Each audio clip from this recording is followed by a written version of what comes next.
একটা ভণ্ড প্রতারক মুনাফিক মানুষের কাছে প্রতিশ্রুতি দিয়েছে সংস্কার বাস্তবায়ন করবে। এখন সে মুনাফিকি চরিত্র ধারণ করে জনগণের সাথে গাদ্দারি করছে। আমরা অতীতে অনেক ডক্টরদেরকে শাস্তি দিয়েছি। ইনশাআল্লাহ বাংলার মাটিতে যদি গণভোট বাস্তবায়ন না হয়, সংস্কার বাস্তবায়ন না হয়, বাংলার মাটিতে এদের বিচার হবেই হবে ইনশাআল্লাহ। আসসালামু আলাইকুম প্রিয় রাজশাহীবাসী, কেমন আছেন?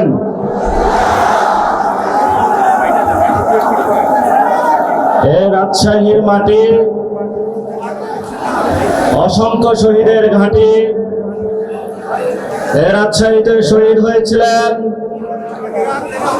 শহীদ নোমানী ভাই থেকে অসংখ্য ভাইরা,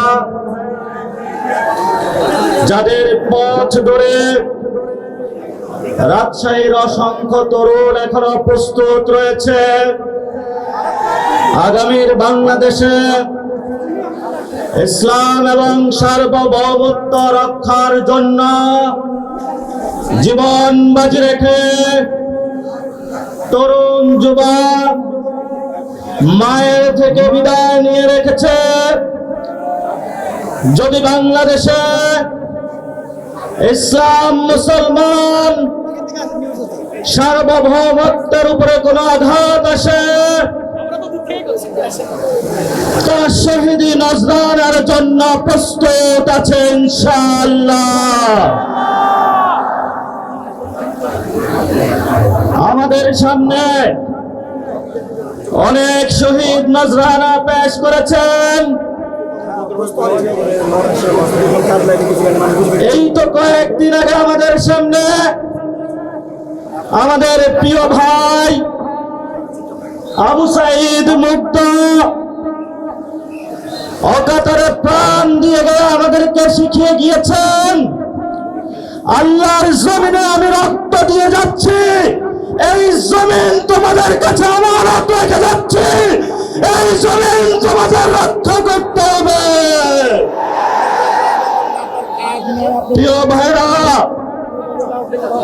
আমরা এই আজকের যে সংগ্রাম, আজকের যে সমাবেশ, এটাতে কোনো চাঁদাবাজির টাকার জন্য আসি নাই, কোন সন্ত্রাস করার জন্য আসি নাই, কোন দখলবাজি করার জন্য আসি নাই।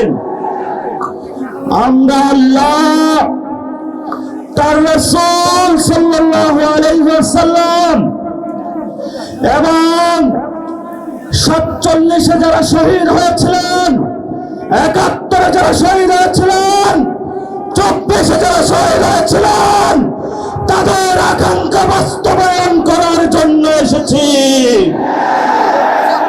তাদের আকাঙ্ক্ষা ছিল বাংলাদেশে সংস্কার বাস্তবায়ন হবে, একজন প্রধানমন্ত্রী দীর্ঘদিন ক্ষমতার মসনদে থেকে ফ্যাসিবাদী হওয়ার যে তার খায়েশ, সেটা বাংলার জনগণ রুখে দিয়ে নতুন বাংলাদেশ গঠন করবে।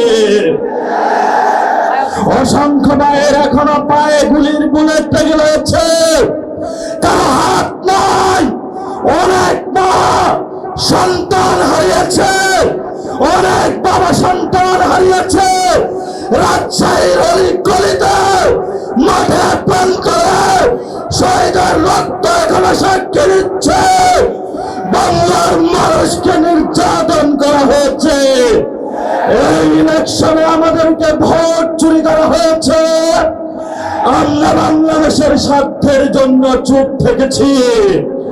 কিন্তু আগামী লোকাল গভর্নমেন্টে শহীদ জিয়ার সন্তান তারেক রহমানকে হুঁশিয়ার করে দিচ্ছে, যদি ব্যালটের উপরে কোনো হাত বসে নয়, সেই হাত আমরা ব্যাগে চুরমার করে দেব।